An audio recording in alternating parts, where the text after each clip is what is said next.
friends. Today we are here with our next lecture of reproduction in flowering plants. In our previous video we had discussed about entomophily, and in this video we will discuss about the ornithophily, chiropterophily, melecophily, all the modes of cross pollination. Clear? Firstly we have to talk about the ornithophily. Ornithophily means pollination by birds. ठीक है, कुछ plants हमारे पास हैं जहां पे birds के through भी pollination हो सकता है. जो ऑर्निथोफिलस फ्लावर्स हैं, उन ऑर्निथोफिलस फ्लावर के अंदर जो अडेप्टेशंस हैं, उन अडेप्टेशंस में shape of the flower is very important. ठीक है, फ्लावर का शेप किस तरीके का है उसके हिसाब से बर्ड्स के थ्रू पॉलिनेशन उसके अंदर हमें देखने को मिलता है. यहाँ पे suppose the shape of flower is, this is the funnel shaped flower. Clear? This is the female reproductive system, this is the male reproductive system, and here it has nectar glands. In ornithophilus flower, the flower should be brightly colored and it must have nectar glands. Brightly colored flower जो होते हैं उसी पे birds visit करते हैं और उनमें nectar glands का होना बहुत ज्यादा जरूरी है, क्योंकि नेक्टर ग्लैंड्स का नेक्टर सक करने के लिए ही बर्ड्स फ्लावर पे आते हैं. ठीक है, and flower should B large in size. तो यहाँ से बर्ड्स आएंगे, यहाँ पे ये उनकी बीक, बर्ड्स जो है इस नेक्टर ग्लैंड से नेक्टर सक करेंगे. जब ये नेक्टर ग्लैंड से नेक्टर सक करते हैं तो यहाँ से पोलन ग्रेन्स जो है इनकी बीक पे चिपक जाते हैं. जब ये बर्ड किसी दूसरे फ्लावर से नेक्टर सक करने के लिए जाता है तो इनडायरेक्टली इन पोलन ग्रेन्स को उस फ्लावर के स्टिग्मा पे फॉल ऑफ कर देता है और indirectly it helps in the cross pollination.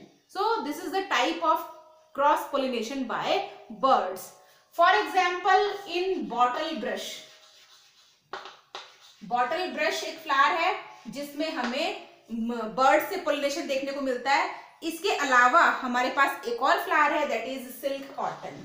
इसके अंदर भी हमें बर्ड्स से ही पोलिनेशन देखने को मिलता है. तो these are the two examples. Nextly we have chiropterophily. Chiropterophily means pollination by bats. ठीक है, पहले हमने डिस्कस किया है इसके बारे में. चिरैप्टेरोफिली means pollination by bats. As we know that bats are the nocturnal animals. ठीक है, रात में बाहर निकलने वाले एनिमल्स होते हैं bats.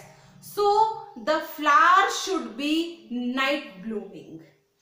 ठीक है, जो जिनमें bats से pollination होगा वो flowers night blooming flowers होने चाहिए. And the flower should be large in size so that it can bear the weight of bat. ठीक है, क्योंकि बैट एक हैवी एनिमल है. जब ये फ्लावर पे आके बैठेगा तो फ्लावर जो है वो ब्रेक भी हो सकता है. That's why the flower should be larger in size and it is highly weighted. Means the stalk of the flower is thick, so that it can bear the weight of a bat. And the flower should have the smell like rotten fruits. Okay, it means scent glands should be there. They smell, the scent of the flower should smell like rotten fruits. Rotten fruits जैसी smell उन flowers में आनी चाहिए जिससे कि जो bats हैं उन पे visit करें, और जो उनके pollen grains हैं, या ऐसा होना चाहिए कि पोलन ग्रेन्स एडिबल हो, या फिर इस तरह के फ्लावर्स होने चाहिए जिसके ऊपर बहुत सारे छोटे इंसेक्ट्स आकर बैठते हो. तो बैट्स उन छोटे इंसेक्ट्स पे भी फीड करते हैं.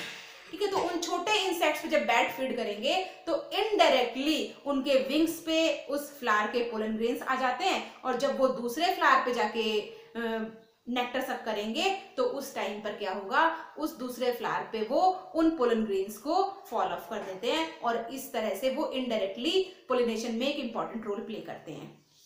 Next type is called as zoophily. Zoophily means pollination by animals. Ornithophyly and Chiropterophily is also a type of zoophily.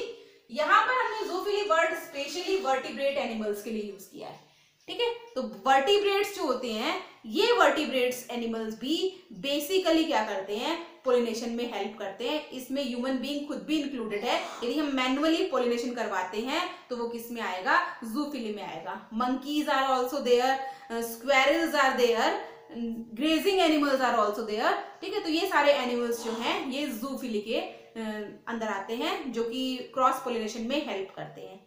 Next one is, जो ये हमारे पास जूफिली के लिए जो अडेप्टेशंस है, फ्लावर्स जो हैं वो बेसिकली ब्राइटली कलर्ड ना, brightly coloured flowers are the important adaptation in case of cross pollination, ठीक है। The flower should be brightly coloured, scent gland should be there and pollen grains may be edible.